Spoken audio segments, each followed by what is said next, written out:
আজ আমি তোমাদের বৃত্তের ক্ষেত্রফল সংক্রান্ত একটা এমসিকিউ প্রশ্ন সমাধান করাবো। দেখো বলেছে প্রশ্নটি যে একটি বৃত্তাকার ক্ষেত্রের ক্ষেত্রফল x বর্গ একক, পরিধি y একক এবং ব্যাসের দৈর্ঘ্য z একক হলে x বাই yz এর মানটা কি হবে।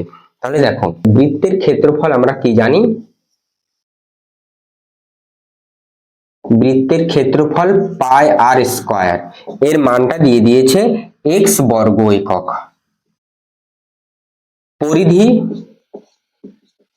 পরিধি সূত্র কি 2 পাই আর, এর মানটা দিয়েছে y একক। ওকে, এবং দিয়েছে ব্যাসের দৈর্ঘ্য, তাহলে ব্যাসের দৈর্ঘ্য কি হবে 2r সমান সমান এর মানটা দিয়েছে z। 2r কেন, ব্যাসার্ধ r হলে ব্যাস ডবল হয়, তাই না? তাহলে x বাই yz এর মানটা আমাদের নির্ণয় করতে হবে।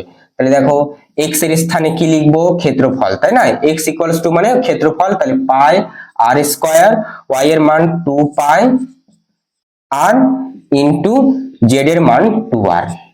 ঠিক আছে, তাহলে দেখো এই পাই ক্যান্সেল আউট হয়ে গেল আর, এবং একটা আর এখানে পড়ে রইল, এবং এই আরটা ক্যান্সেল আউট হয়ে গেল, পড়ে রইল উপরে কিছু নেই 1, নিচে 2 গুণ 2 অর্থাৎ 4। এটাই তোমাদের অ্যান্সার 1/4। ওকে।